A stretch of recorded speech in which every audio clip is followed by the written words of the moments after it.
भगवान की वाणी अमृतवाणी ध्यान से सुनिए। भगवान बताते हैं कि हमारा ही कर्म है और हमारा ही फल है। हमारा ही कर्म है और हमारा ही फल है। वो भी उसका डिसिप्लिन है। जब वो कर्म फल देता है तो कोई मनुष्य छूट नहीं सकता और कोई ओवरटेक भी नहीं कर सकता। इतना सुंदर बताया भगवान ने। जो भी हम कर्म करते हैं उसका फल हमको ही भोगना है, उसका फल हमको ही मिलना है। चाहे फिर हम जैसा भी कर्म करें, अच्छा करें तो अच्छा फल मिलेगा, बुरा करेंगे तो बुरा फल मिलेगा। ये उसका डिसिप्लिन है। भगवान का ये डिसिप्लिन है, आप उससे छूट नहीं सकते हैं। भगवान बोलते हैं जब वो कर्म फल देता है तो कोई भी मनुष्य छूट नहीं सकता और कोई ओवरटेक भी नहीं कर सकता है कि मैं इसका फल नहीं भोगूं, बाद में भोगूं। ओवरटेक कर लेंगे उसको, वो भी नहीं कर सकता। उसको समय पे भोगना ही है। क्यों?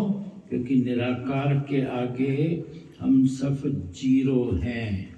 निराकार के आगे हम सब जीरो हैं। कर्म भोगना है तो भोगना ही है।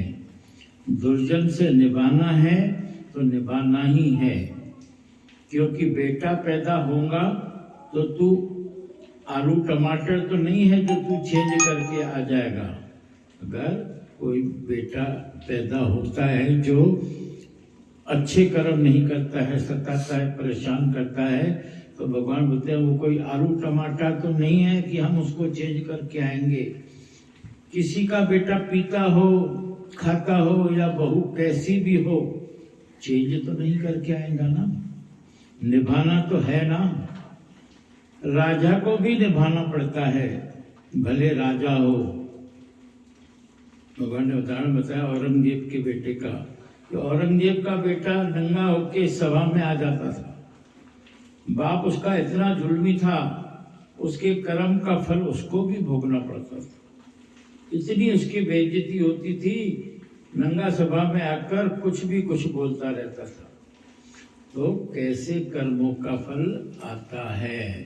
कर्मों के फल से कोई छूट नहीं सकता। कोई बच सकता है क्या दुनिया में? एक परमात्मा है, बचा सकता है।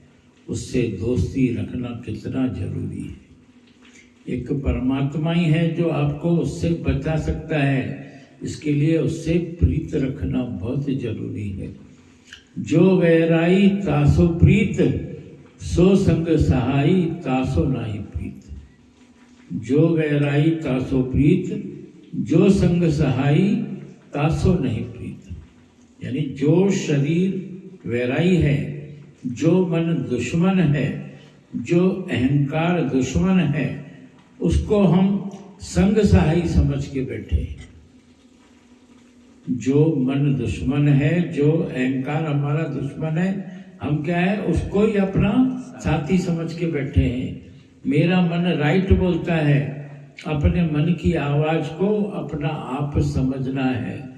मन जो किटकिट करता है ना कि ये ऐसा है, ये ऐसा है, ये ऐसा करता है, उसको अपना आप कैसे समझा। ये शरीर है और ये लाइट है। अंदर वाली लाइट शांत है और शरीर भी शांत है। इसके बीच में एक दृश्य उत्पन्न हुआ है। वो दृश्य कौन सा है? ईगो का। वो दृश्य ईगो। उसमें खाली अपने संस्कार और अपनी पास्ट की यादें जमा है।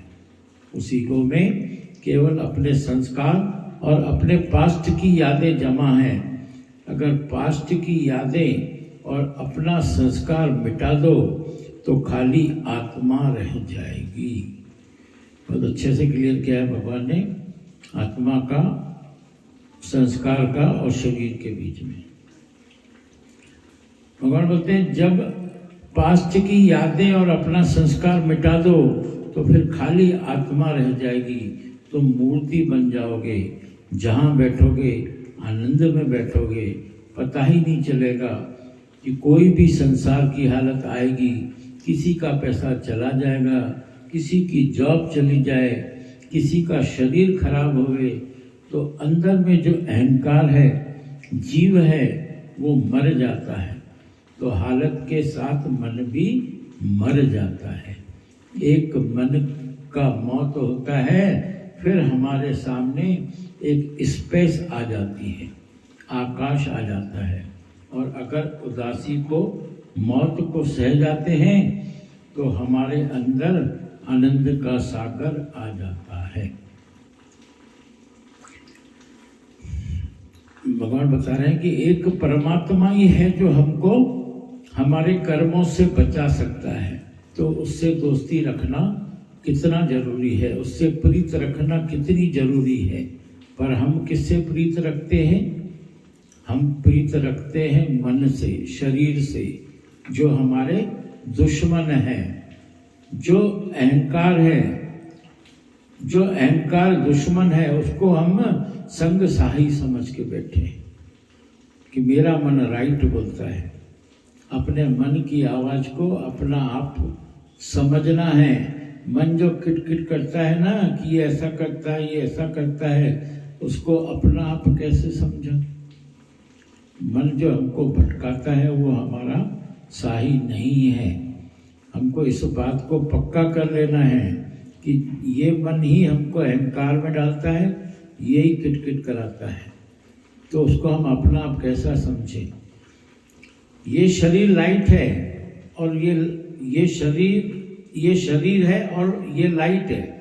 अंदर वाली लाइट शांत है, शरीर भी शांत है, पर इसके बीच में भगवान बोलते हैं एक दृश्य उत्पन्न हुआ है।